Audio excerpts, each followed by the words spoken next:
مقدام بن معدی کرب رضی اللہ تعالی عنہ سے روایت ہے کہ رسول اللہ صلی اللہ علیہ وسلم نے فرمایا، کسی شخص نے کوئی کھانا اس سے اچھا نہیں کھایا کہ اپنی دستکاری سے کھائے، اور اللہ تعالیٰ کے پیغمبر داؤد علیہ السلام اپنی دستکاری سے کھاتے تھے۔ بخاری شریف کی روایت ہے، اور وہ دستکاری زرہ بنانا ہے، جیسا کہ قرآن مجید میں آیا ہے، اور اس سے حلال دستکاری کی فضیلت معلوم ہوئی۔ البتہ حرام دستکاری گناہ کی چیز ہے، جیسے جاندار کا فوٹو لینا یا تصویر بنانا، باجے بنانا وغیرہ، ڈھول جیسے آج کل جتنے میوزیکل اشیاء ہیں، ٹھیک ہے، یہ جو دستکاری ہے یہ ٹھیک نہیں ہے۔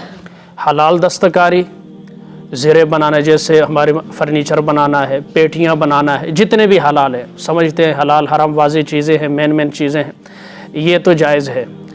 اللہ تعالیٰ نے حضرت داؤد علیہ السلام کے لیے لوہے کو موم کی طرح نرم کر دیا تھا، اور سب سے پہلے دنیا میں زریں جو ہیں، جو لوہے کی کڑیاں ہوتی ہیں اس طرح، ٹھیک ہے، زنجیر کی طرح، حضرت داؤد علیہ السلام نے بنائی، اور وہ اسی سے اپنا خرچہ پورا کرتے تھے گھر کا۔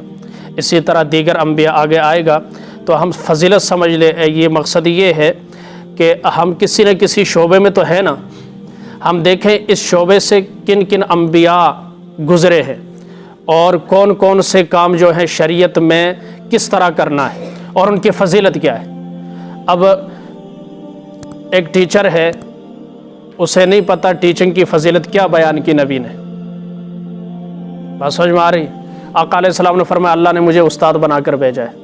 استاد ہونا بہت بڑی بات ہے، شرط یہ ہے کہ وہ استادی کا حق ادا کرے جو اس کے ذمہ ہے، جس طرح بچوں کو پڑھانا چاہیے، جس انداز سے پڑھانا چاہیے، جتنا پڑھانا چاہیے وہ سارا پڑھائے۔ حضرت ابو ہریرہ رضی اللہ تعالیٰ عنہ سے روایت ہے کہ رسول اللہ صلی اللہ علیہ وسلم نے فرمایا، اللہ تعالیٰ نے کسی نبی کو نہیں بھیجا جس نے بکریاں نہ چرائی ہوں۔ صحابہ رضی اللہ عنہم نے عرض کیا، اور آپ صلی اللہ علیہ وسلم نے بھی چرائی ہیں؟ تو آپ علیہ السلام نے فرمایا، ہاں، میں اہل مکہ کی بکریاں کچھ قیراتوں پر چرایا کرتا تھا۔ قیرات دینار کا 24واں حصہ ہوتا ہے، اور دینار ہمارے سکے سے قریب 3.25 روپے کے ہوتا ہے، تو قیرات 2 پائی کم 2 آنا ہو گئے، پرانی تحقیق ہے۔ تو اس سے پتہ چلا کہ بکریاں چرانا اور اس کے اوپر اجرت لینا، یہ بھی کیا ہے؟ جائز ہے۔ اور اسی طرح جو ہم مال ڈنگر چرانے کے لیے لوگوں کو رکھتے ہیں، یہ بھی جائز کام میں ثابت ہو گیا، ٹھیک ہے، حلال طریقے سے وہ ڈیوٹی پوری دیتا ہو۔ عتبہ بن نضر رضی اللہ تعالیٰ عنہ سے ایک لمبی حدیث میں روایت ہے کہ رسول اللہ صلی اللہ علیہ وسلم نے فرمایا کہ حضرت موسیٰ علیہ السلام نے اپنے آپ کو 8 یا 10 برس کے لیے نوکر رکھ دیا تھا حضرت شعیب علیہ السلام کی بکریاں چرانے پر۔ یہ قصہ قرآن مجید کے اندر موجود ہے۔ اس سے ایسی نوکری کی فضیلت ہوئی کہ جس میں ایک ہی شخص کا کام کیا جائے، اس سے نوکری کا کیا ہے؟ فضیلت ثابت ہوئی کہ 10 سال تک یہ حق مہر تھا، چونکہ حضرت موسیٰ علیہ السلام کے پاس سر چھپانے کے لیے ٹھکانہ نہیں تھا، کھانے پینے کے لیے کوئی چیز نہیں تھی، مسافر تھے، اللہ سے دعا کی تو اللہ تعالیٰ نے سارا انتظام کر دیا، بیوی بھی مل گئی، ٹھکانہ بھی مل گیا، اور پھر شعیب علیہ السلام نے فرمایا کہ 8 سال، اگر 10 سال پوری کرو تو آپ کی مرضی ہے، آپ میری بکریاں چراؤ۔ چونکہ ان کا بیٹا کوئی نہیں تھا، بیٹیاں تھیں، تو ایک بیٹی سے جو انہیں لینے آئی تھی ان سے نکاح کروا دیا، اور 10 سال کا جو عرصہ تھا وہ حضرت موسیٰ علیہ السلام نے پورا فرما دیا، یہ ان کا حق مہر تھا۔ اور وہیں پر واپسی پر جب 10 سال مکمل ہوئے تو اللہ تعالیٰ نے نبوت بھی عطا فرما دی۔ اس سے کسی ایک جگہ نوکری کرنا اس کی فضیلت ثابت ہوئی۔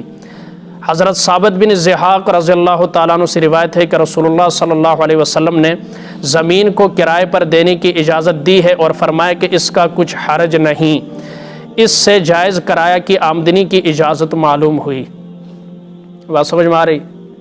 حضرت انس رضی اللہ تعالیٰ عنہ سے روایت ہے کہ رسول اللہ صلی اللہ علیہ وسلم نے فرمایا کہ کوئی ایسا مسلمان نہیں کہ کوئی درخت لگاوے یا کھیتی کرے، پھر اس سے کوئی آدمی یا کوئی پرندہ یا کوئی مویشی کھاوے، مگر اس شخص کے لیے وہ بجائے خیرات ہوتا ہے، یعنی خیرات کا ثواب ملتا ہے۔ جتنے زیوی دار ہیں ان کے دانے اگر کوئی چڑیا اٹھاتی ہے، کوئی پرندہ اٹھاتا ہے اور گنا وغیرہ لگ گیا کوئی بندہ توڑ کر کھاتا ہے، تو یہ صدقے کا نیت کرے یا نہ کرے لیکن اللہ اسے صدقے کا اجر عطا فرماتے ہیں۔ کتنی بڑی بات ہے، اللہ نے ہر چیز کی قیمت رکھی ہے۔ ہم ان فضائل سے نابلد ہیں، ناآشنا، ہمیں پتہ ہی کوئی نہیں، اور ہم کیا کرتے ہیں، اوپر وہ کاغذ وغیرہ لگاتے ہیں تاکہ آ کر لینے جائے کوئی۔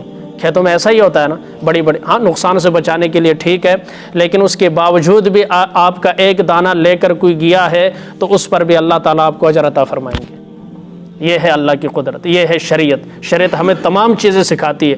مزید بھی چیزیں ہیں کل کے درس میں انشاءاللہ، تاکہ تمام شعبے ہمارے سامنے آئیں اور اس پر پتہ چلے کہ ہمیں اللہ تعالیٰ نے کن کن نعمتوں سے نوازا اور کیسے دین سے نوازا ہے۔ تو اللہ تعالیٰ ہمیں جس شعبے میں بھی ہیں ایمانداری کے ساتھ اور حلال طریقے سے روزی کمانے کی توفیق عطا فرمائے، تمام حرام چیزوں سے، دھوکہ، فراڈ، فریب، دغا بازی سے اللہ ہم سب کو محفوظ فرمائے۔